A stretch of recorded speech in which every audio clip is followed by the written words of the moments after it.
as I say, thank you so much for joining us today. This is the fourth webinar in GreenKite's Growth, Resilience and Everyday Excellence series, where we're unpacking what resilience means for insurance in the 2020s. So we've looked at operational resilience as a big topic.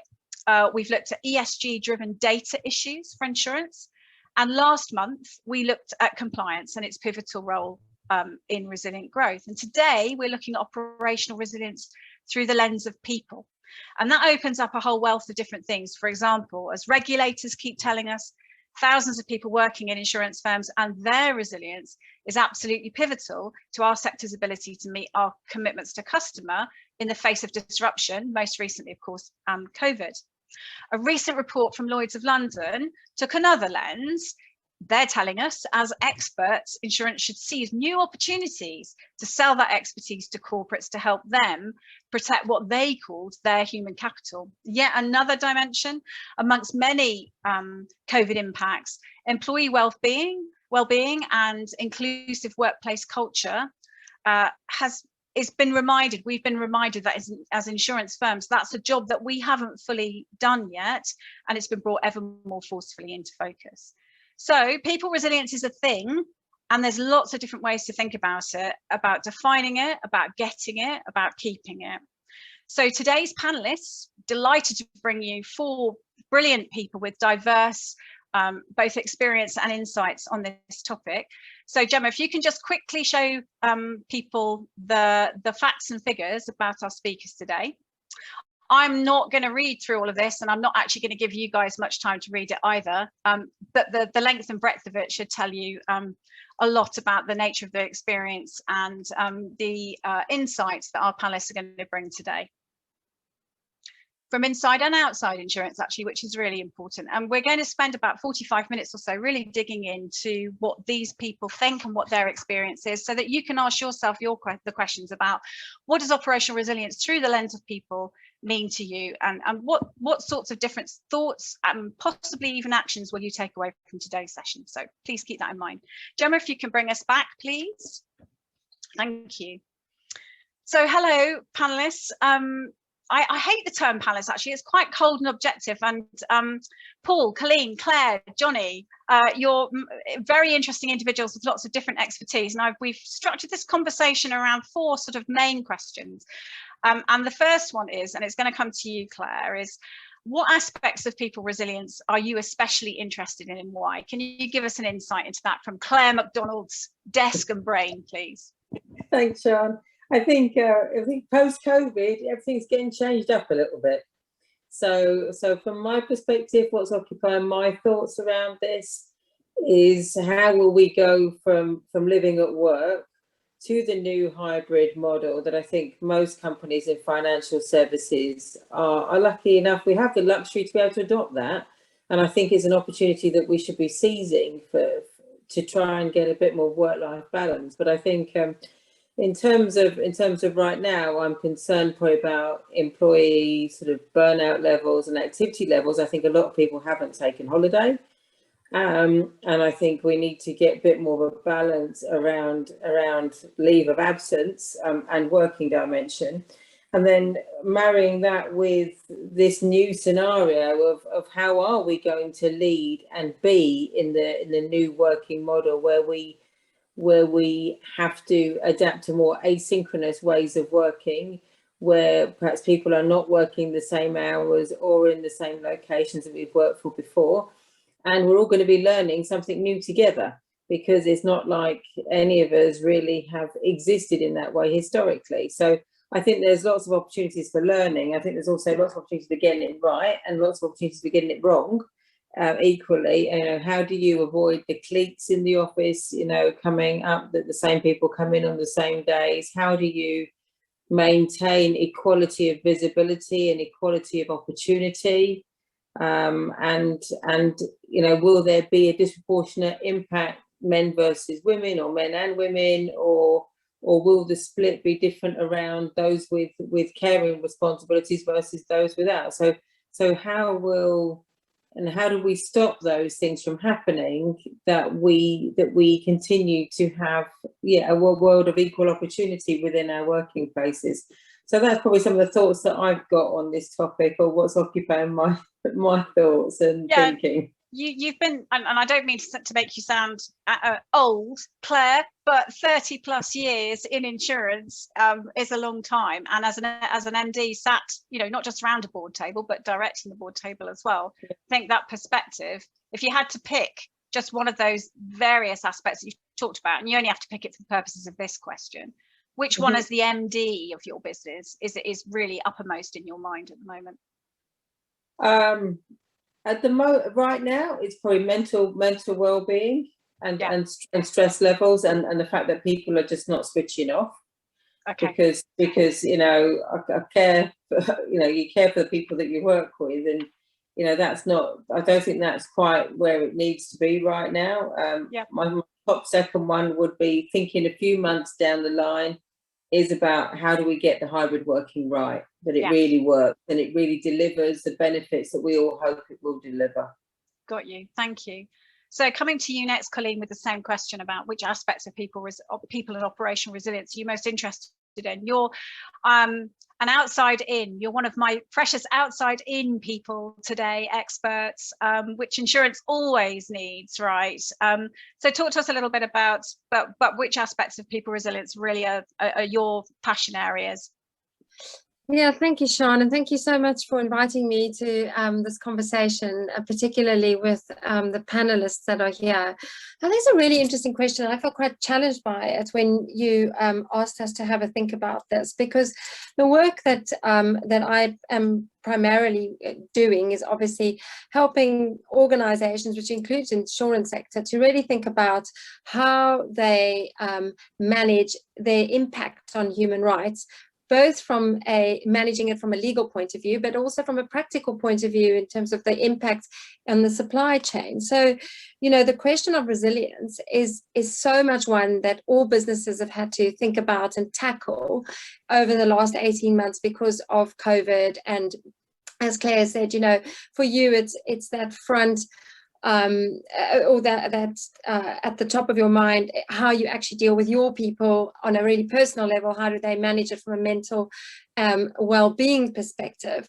But I think for my role and what I'm seeing is that I think there's a whole new challenge around equipping people to have the right skills, or in fact finding people with the right skills. So for most people who probably listening or on the recording or participating in this, I'm sure you will have come across the word ESG, and that seems to have suddenly exploded, even though as a term it's been around for 15 years. We've looked at it in terms of sustainability. Now it's ESG, but the reality is that there's this increasing legislation that is demanding that at a board level and at a managerial level that people understand how they're going to address the new legislation, how they're going to actually take action to ensure that within their own organizations and across their supply chains, they are resilient organizations. And that means having resilient people. So I think for me, really at the front end is this question of how do we equip people to have the right skill set to address the new impetus around ESG and the new legislation, so that they themselves are able to address the potential liability issues, but also from a business perspective are able to make themselves more resilient. Thank you. Yeah, Johnny, coming to you. Again, all words like stalwart and veteran make you sound like the best of yous, but your career's behind you, and I don't mean that. But you're a protection veteran, and someone I've got to know as a source of inspiration and knowledge around not just access to insurance for more and potentially excluded customers, but also thinking really, really hard about what that inclusive workplace culture looks like. So a little bit of a guess, your focus in people resilience is around a diverse workplace culture, and what does that mean for you? Yeah, thank you, Sharon, very much so. And let me say, I agree completely with the comments that Claire made about the hybrid model, and equally, I appreciate Colleen's reference to ESG. Although I think we need to change the dialogue. For me, it's not about ESG; it's about ESHG. And for me, the H is really important, and that's about health, colleague and customer. But in terms of physical, mental, financial, social health and well-being, levels of activity and interactivity. But let me bring you back to the point. I think in a hybrid hub and flexible working environment, which is where we're going to be going forward. It's no longer the office, it's the hub that you'll drop in and out of, I think, for most people. Harnessing the knowledge, the skills, the passions of others, including myself, actually, and collectively, delivering on our purpose and passion, making sure that everyone's equipped and come with the skills, the knowledge, the support to do that and do that comfortably. And key to that is going to be, really thinking about revisiting your model, being inclusive by design. Yes, it's important to be guided by lived experience, but let's revisit our culture. The culture needs to be, we need to have a shared, open, inclusive culture, and supported with with behaviours and values that we can all sign up to, and we all need to basically be very clear what's the outcome that we're shooting for, and everyone needs to buy into to getting there, being accountable and responsible for doing that. And that also means having a building, revisiting your team and making sure that it's a trusted environment. Everyone's empowered. And again, because that's crucial. I think if you're going to be accountable and responsible, you need to be empowered to make decisions and not feel pressured into just toeing the company line. Let's make sure we do what's right for the customer. That's okay, what I said was kind of key. But let me talk into what's absolutely crucial. It's moving away from the I think for me the very siloed diversity and inclusion dialogue that we've had, particularly in financial services in the last couple of years, and remixing it. Let's talk about diversity, inclusion, and intersectionality. Because we've talked a lot about gender, and more recently about BARM, but people present a whole raft of characteristics, and those characteristics take on different priority at different times in different environments. Okay, let's look into that in a little bit more detail in a second, Johnny. We look at the whole person, the whole workforce. Got you. Thank you so much. So, Paul, as a long-standing and very experienced HRD inside and outside insurance, there's a menu there. So when you're talking about your focus in people and operational resilience, Paul, what's at the forefront of your mind as an HRD and as a partner to businesses navigating their way through these various themes and developments? Yeah, and thanks, Sean. And sort of my interests cover all of the areas that the panelists have spoken about. But I think for me, it's about developing resilience. That's for individuals and teams. It's often misunderstood that resilience is just something that's captive and it's permanent. It's not. It's a constant dynamic.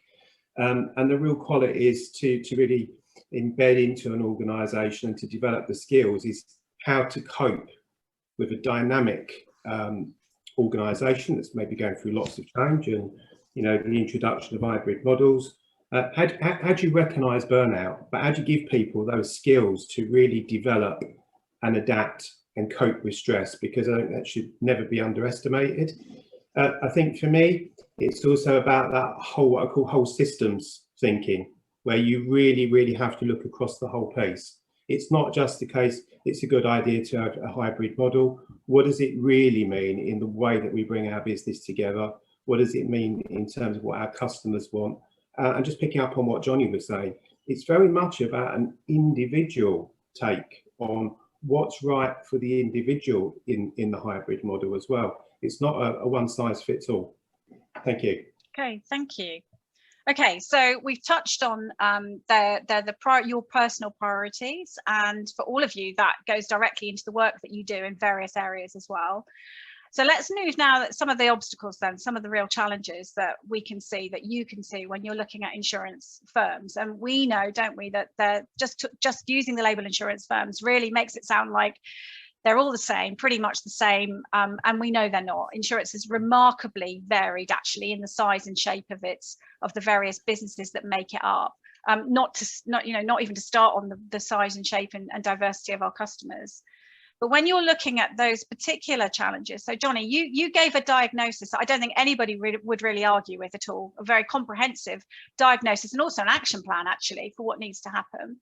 So if I can ask you to think about maybe the top 2 or 3 really major obstacles, major challenges, whatever word we want to use, and that's going to stop, that you think is in the way of insurance actually taking that diagnosis and doing something with it, Johnny, what would those 2 or 3 real kind of barriers be or challenges be? Yeah, I mean, we've all been away from the workplace from what we used to know as work as business as normal for 18 months now, and we've found this new kind of hybrid way of working. But there's a lot that's happened both regulatory and legislatively in the last 3 months, let alone the last 18 months. And we've got challenges coming to us now with a duty of customer care from the regulator, vulnerable customer agenda, and much more. So I think key for me actually is as we start to move forward again and build back better, it's re-establishing and rebuilding the kind of trusted colleague and customer understanding and relationships we had, and understanding what everyone's needs are going to be in the new normal, what we need to do to support them. Paul and Claire both referenced burnout. That's going to be very important, because what we've seen in recent years is basically loading up middle managers to actually have operational roles as well as people roles. And in this new, I guess, hybrid way of working, and certainly as we start to kind of, re-engage with each other and re-establish relationships, a big focus needs to be on people management, building trust, building confidence, building the new environment way of working. And that's going to put a lot of strain on our middle managers. We need to give them far more time to basically re-engage with their teams, focus on the people skills, and developing a new way of working, recruiting, coaching, mentoring, managing, performance developing colleagues in a remote working environment. And that takes time.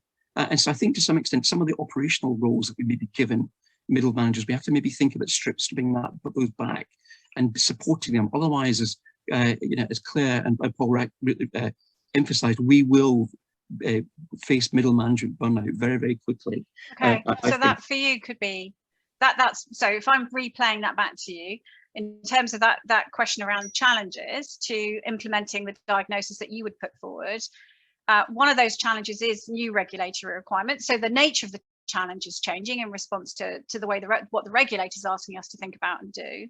Secondly, the structures that we have at the moment, especially around middle management roles and how they're supported or not supported, or the range of those roles, is a real barrier. And then thirdly, time. We need time, and it doesn't feel like we've got any sometimes. So Paul, if I can come to you, when you listen to those challenges coming from Johnny's perspective as an HRD, do you agree with those challenges from your perspective? Do you disagree, or would you put other challenges higher up the list? No, I totally agree with Johnny. And I think one of the things that organisations really would be very wise to do is just take a step back and think about, what does new normal really, really mean? What does hybrid working really mean in terms of organisational design? And it is that whole piece about, what do we really, really need to do to equip leaders to lead and manage through that transition? It doesn't necessarily just happen. And I think that's a big mistake if organisations think that. What does it mean for the customer? What does it mean for the employee? And there's a whole raft of opportunities that come off the back of this. And that is, it taps into wider talent pools and the way that we remunerate people as well, and really engage and motivate them. So I totally agree with Johnny's comments. Okay, thank you, Paul. So Claire, coming to you though, as an MD at the sharp end, right? You're making the decisions, you're having to weigh up priorities, and you must feel sometimes like, my God, yeah, if I had the bloody time, I'd do everything, right? So looking at those challenges, give us the real world view. Yeah, I can certainly echo with Johnny and Paul on that. And I think, if I add Brexit into the mix, the dreaded B word, we, like many other companies in the UK, we're a branch of a European entity, and you know, not only have we got the COVID and the working from home stuff, now we've suddenly got the get ready through the temporary permissions regime to get ready for dual regulation. So I'm thoroughly identifying with a whole load of additional regulatory work that's come in that we were hoping, frankly, to not have to do, but we're having to do. And I can see the impact that has not just on my day job, but also on a number of my direct reports, or the direct reports of my direct reports. Does that, I'm not sure it adds any particular value to our customer base, but it's the revised cost of doing business. Do I get a whole load more headcount to deal with it? No, I don't. So I think that's just another thing that's gone in the pressure cooker, and I'm sure we're not the only organisation that's feeling that as a result of that. The only thing I was going to add as well to some of the comments that Johnny and Paul referenced was around this new staff, young joiners, you know, first joiners, and also, you know, we're going to have to at some point their onboarding will have not been as comprehensive or perhaps the same pace that perhaps previous young people might have on board. First joiners, I mean, it can be return to workers, it can be people making a job change. So I think this working from home concept has been quite fine if you already know what your job role is and you know how to do it. So I think one of the things that we're going to need to take stock of is okay, how well have our new joiners really coped? And how well have they assimilated the knowledge we would have expected to see, or do we need to put in place some sort of programs that enable them effectively to catch up in not too similar way to the conversations we're having about children and education? And will we see a knock on in the future from these young people who have had, you know, their school lives significantly interrupted over the last 2 school years? Will that also pose a challenge for us in the future in the workplace? Both in terms of resilience, because they haven't had to take exams and they haven't had that pressure moment to deliver, but also, you know, have they actually covered the material that they needed to cover, or will we effectively become educators to some extent in the workplace? Yeah, I'm just wondering, where is all that extra capacity to do all those things going to come from, Claire? I don't know is the answer. I wish I had the magic wand. I think Johnny said about, you know, sometimes you've got to strip it a few scenes back, and I think what we're going to have to be is a bit more brutal around prioritisation and accept that not everything is going to get done, but I think you're going to have a bit of a focus on the must-dos, and then see what you can actually have capability to do beyond that. And I think be kind along the way, because it's you want to keep the people through with you and continuing on that journey. But you know, it's said that the list of must-dos now has altered. Yeah. Speaking of must-dos, Colleen, from your perspective and the areas that your traceability, supply chain, forced labour, human rights. You know, supply chain's difficult enough in the first place, isn't it? If we're just talking about commodities, and even if we think about people as human capital, which I have a bit of a problem with. But so talk to us about how you see the challenges for the insurance sector as an informed outside-in expert on these issues.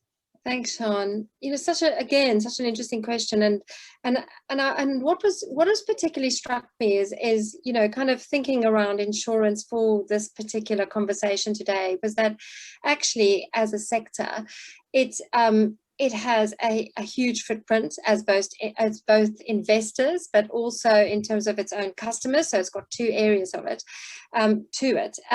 And yet, actually, as a sector, it lags behind incredibly when one looks at what is being required for business and how it responds to the new legislation that has been coming in. You know, we've seen the Modern Slavery Act in 2015, which requires a director's signature. So it requires the C-suite to be actually engaged in the production of or the disclosure of a modern slavery statement. But there's a tsunami of laws that are coming in around mandatory due diligence, which requires the insurance sector, as much as any other business, to be able to demonstrate that it is actually able to manage its human rights impacts positively, and that it is able to trace where its impacts are, and that it actually can remediate in the instance that, you know, there is a negative or impact on human rights. And I think,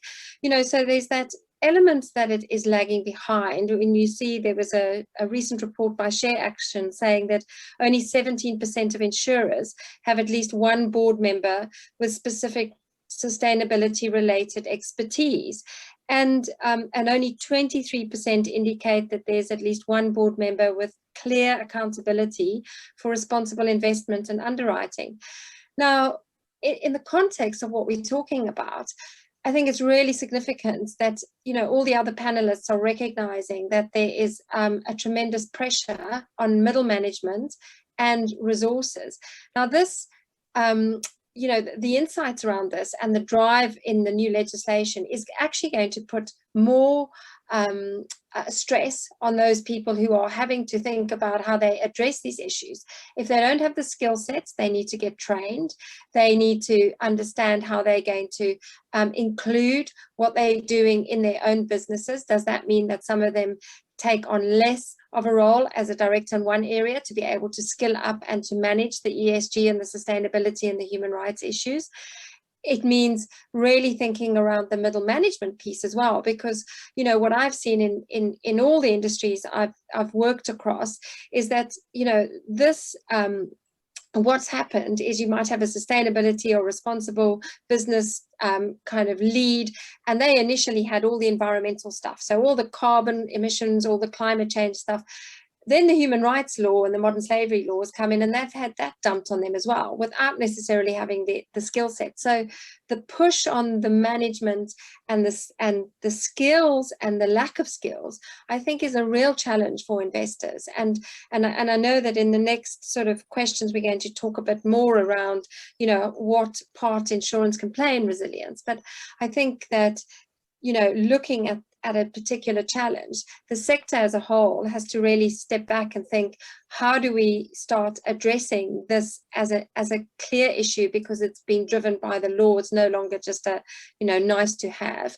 And in looking at how we address that, how do we skill up our managers and our board members, and how do we ensure that they are all comfortable to take on the kind of role that is going to be expected of them through the changes in legislation. I'll stop there. I know we've got a limit. Yeah, a couple more questions, but yes, thank you very much, Colleen. And actually, I'm going to come to you anyway to talk about that question around customers. So insurance has a whole range of different customers, huge corporates down to micro enterprises and people wanting pet insurance. There's a whole gamut there. But thinking about these resilience, people resilience, or human capital, or whatever labels you want to put on it, and including those regulatory requirement labels as well, where do you see insurance making a difference for those customers? Assuming we can get our own house in order, which is kind of what I read into what you've just been saying. I think that's right. I mean, I think it's, you know, interesting when you think about the assureds, you know, the kind of range of customers that are out there, exactly what you're saying. But actually for the majority of them, they are going to be facing very similar challenges, because the law, whilst the law in some countries is going to put a threshold on, if you're a bigger size business, you're going to have to meet it. Actually, if you start looking at practices and the impact that these laws are having across the value chain, all sizes of businesses are starting to have to address, how do I manage my supply chain? How do I manage my own organization so that I'm either doing it for my own risk management, or else because somebody is asking us to do that? So, you know, the insurance sector has a real role here to play on so many different levels. I think one is getting its own house in order so that actually it is able to support its customer base around these issues. I think the second point is that, you know, there's an educational piece here. When one looks at how assureds engage with insurers and the premiums they pay and the opportunities for bursaries, what we've seen over the last 3 or 4 years is that actually there's often that disconnect between the people placing insurance versus the people who need, say, access to the bursaries in insurance to be able to help mitigate their risk. And I think that that's an area that the insurance industry really needs to think about, is how do they equip brokers and their assureds to understand that mitigating their risk, and that might be through the help of the bursaries in premium or through expertise or other access to, you know, experts in that area, will help them field risk in a better way in the future. Because the other issue that we've got is that, you know, whilst there's the opportunity also to place directors and you know, the different insurance packages, what's happening with forced labor is that potentially there are going to be claims that are made that won't fall within exclusions. And I think that's another area that, you know, insurance needs to think about is, you know, what are the kind of exclusions that are built into the insurance packages? What do they look like? Are there actually also contradictions? So, for example, you might be insuring, providing PA cover to a recruitment organization who actually might be find itself breaching it because actually there's a lot of bonded labor and forced labor tied into recruitment practices. And yet if a claim is made, they are actually going to be relying on their insurance to go to court to defend themselves. So, you know, let me stop. Because there's a lot to unpack there, but I think we get the point. Yeah. Okay, Claire, coming to you. I mean, when I look at the different sectors that you've been customer facing and underwriting in, I mean, you've done pretty much everything, haven't you? Commercial, energy, you know, you name it. So when I asked you to think about insurance's potential role in helping customers with their people resilience issues, I could imagine you too. We could have an hour all to ourselves to talk about that, but we don't have an hour. We could, but I'm not going to give you an hour. I'm going to focus on one thing for the purposes of this conversation. You know, I think you know, view the different things that we have talked about, and the fact that it is a compulsory class, I think insurers have got a big part to play here with our customers with regards to employers' liability, because you know, the nature of work is changing. What does that mean for our customers? Just as much as we're processing it for ourselves, what does that mean for our customers when their employees' work homes become their workplaces? And where does that blurry line go in terms of what, you know, where our customers are going to be responsible for their employees in their workplaces, be that home or be that in a work environment, just as much as we have. So I think you know, in terms of that's something as insurers, you know, pretty much most of us in the market will be providing employers' liability cover. Maybe this is something that we need to think about as an industry wide in terms of what's going to be the impact for employers' liability. What advice could we be giving our customers that would help them? Or is there some areas of the law that we need to get some clarity on going forward? Because, you know, what happens if you imagine that you slip in between your kitchen and your bedroom is where you happen to work, and that's between working hours? Is that going to be a work accident? Or is that just you haven't cleared up or somebody's left something out in your hallway? Yeah. I think some of these issues are going to be interesting. So that's where I say that we need to start looking at that really and seeing how that's going to work and how we can help our customers around that. So the sense I'm getting is then that employer's liability proposition and the detail of it is not fit for purpose in the new kind of world that we've been talking about here today. The risk has changed. I mean, employer's liability as it is, you know, it's a compulsory cover. There's limitations around what we could or couldn't change there, fair enough, you know, and it does the job it's meant to do. But I think, you know, fundamentally the risk will have altered for a number of our customers, and it's probably trying to help them get their heads around it just as much as we've been trying to get our heads around it, but from a risk perspective. And probably, you know, not so much from the wellbeing perspective, but from a risk management perspective, and how they can risk manage a diversified workforce that is not perhaps in an environment in which they're controlling 100%. That's a very complex area, actually, the more you think about it, isn't it, Claire, surely? So is this an ongoing thing, do you think? I mean, do you feel that there needs to be a sort of, is there an urgency behind this, or is it as the world kind of works out what hybrid and hub working might be, then we kind of go along in tune with customers, or are customers ahead of us? I think it's a bit of both, because in other countries, you know, this employer's liability risk doesn't sit with the commercial market. It sits with maybe government pools or schemes. Yeah. So, you know, for the UK, there's probably a bit more of a sense of urgency to do that. But we're trying to work this all out at the same time, aren't we? So I think it's a bit of both. I mean, it's probably a bit of a politician's answer there, but I think we're going to have to see how it develops. We'll have to see also what because a lot of the UK law is based on case law. We'll have to see what gets brought up as claims to a certain extent to see how the road is redefined. That's a really good point, actually, and it is a sort of classic way of insurance. One way that insurance kind of changes, isn't it, is in response to case law and claims, as well as the legal system developing that way, I mean, as well. Johnny, customers, insurance role, what are your thoughts? Well, I guess let me just kind of maybe pick up on one of the points that Colleen made about, let's put our own house in order. I think we have to admit, colleagues, we have not had a good COVID as a sector. The business interruption issue is going to be with us for quite some time, and we have to build back. We have to build back and regain and trust. So I think in doing that, though, let's embrace the consumer duty that the regulator is discussing with us right now. For me, this actually should be a duty of care and candour, and we change the way that we actually deal with things that go wrong going forward.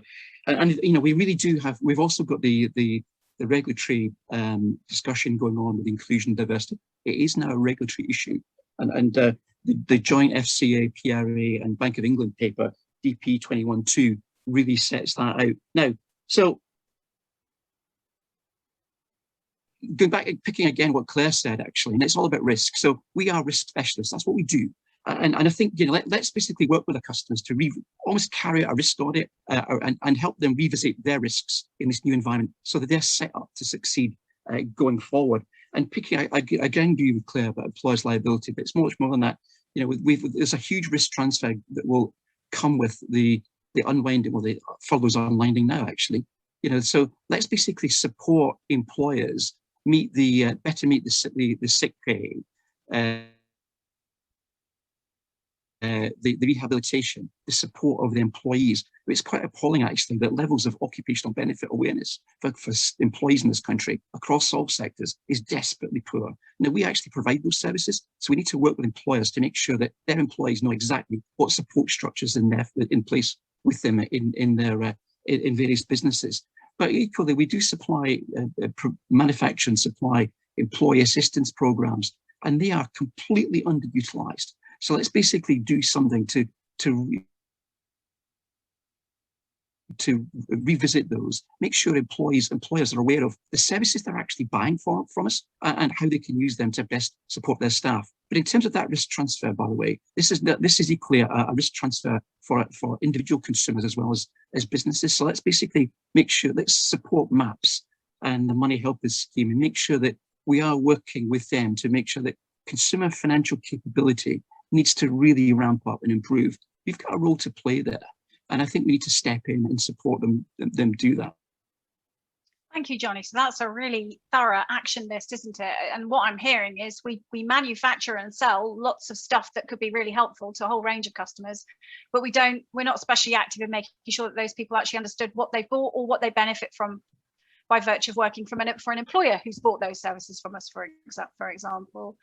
So, Paul, listening to all of that, what's your view? I mean, are you hearing stuff that you already think? Are you hearing some new stuff from Colleen, Claire, and Johnny, or what? I think it creates some very interesting debate, actually, particularly the point that Claire raised about working from home, because from a risk perspective, you've got sort of personal injury in terms of accidents, but equally you've got the overlay of that if the colleague mental health issues are not taken seriously, and there's that level of training for managers. That's another risk. I suppose, though, it's what have we learned from being in the eye of the storm, from a customer perspective, but also from an employee perspective. And what do you do when it's doing the right thing on the wrong day? And just picking up on what Colleen was saying, we really have to invest in our leaders, because we're having to lead in a very, very different world now. It's not the same, and it's no good HR departments just taking a compliance attitude to it. This is about, endemic cultural change. And Claire, I share your concerns also in terms of the hybrid working model, particularly for new entrants or disabled colleagues, or people that actually just get pigeonholed. It's okay to work from home because it suits or is expected to suit family circumstances. We need to look at it through a very, very different lens in the way that we create opportunities and talent, the way that we adopt talent strategies and develop them, and above all, the way that we look at performance in organisations as well, because we can't be as close to our people. So what are we going to look at? I mean, it's going to be definitely a lot more output driven. And what do we want the office to be? If we look, and I just take Yahoo for an example. I mean, Yahoo in 2013, they took a stance that they needed people to come back into the office, not every day, because what they noted was that there was a dilution of their culture. So really working out what you want the office hub to be and how you're going to bring that culture together is really, really important. I do think, though, that there's huge opportunity, particularly for the insurance industry, in the way that it markets its products, particularly for insurers, from an employer's liability perspective and personal injury. Thanks, Sean. Okay, thank you very much. So, yeah, afraid to say that 45 minutes went really quickly. So I have my last question for the panelists, and I'm agog to hear what each of them does personally to maintain their own resilience. So Paul, coming back to you, what's the one thing, pick one thing that you do for yourself, purposefully, to help with your own personal resilience? Well, for me, being a trained coach is quite useful. So you coach yourself, do you, Paul? Well, to a point. I'm a big believer in positive psychology. So to look at how you can get something to work rather than, keep looking back.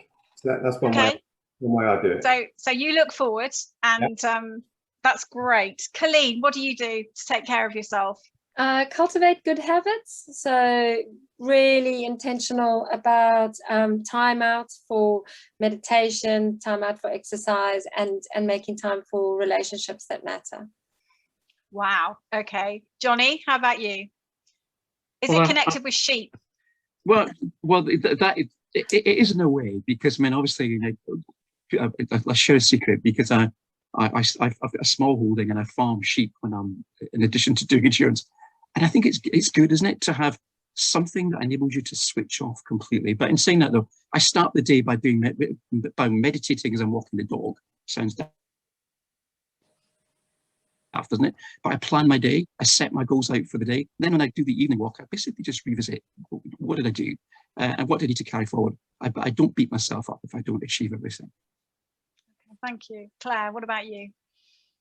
Ring fence my PT sessions, my exercise sessions, just because just having that time where you don't think about anything else and someone is telling you what to do for an hour is just so worth it. And I suppose the other one is, for me, is batch cooking. Batch cooking has been a revelation. Wow. So, but Sunday nights when I will do my lunches and my stuff for the week, and knowing that I've got good food, quickly microwave, but it's stuff I've made, that's made a big difference to me. So I think if I'm taking care of what I'm eating and I'm taking care of some exercising, then I generally feel in a better place mentally. Well, I have to say, you're also very grown up and organised. If you were going to ask me that question for me, I'd say I like to watch Midsummer Murders. So it's just not particularly highbrow, organised or grown up at all. So on that note, thank you so much for spending that time with us today. I hope I'm sure everyone listening will get a lot out of it, and when it's on record as well, more people. So thank you everyone for joining us today. We're taking a break with our webinar series, but we will be back in September. So, and you can also catch up with the previous resilience webinars, all those topics, operational resilience, ESG data and so forth, on our YouTube channel and via GreenKite's homepage. So it just remains me to say thank you so much, everybody, our panelists and people dialing in today, for spending this time with us. We really appreciate it. And we'll see you next time. Thanks very much. Thank you. Goodbye. Thank you. Bye-bye. Thank you.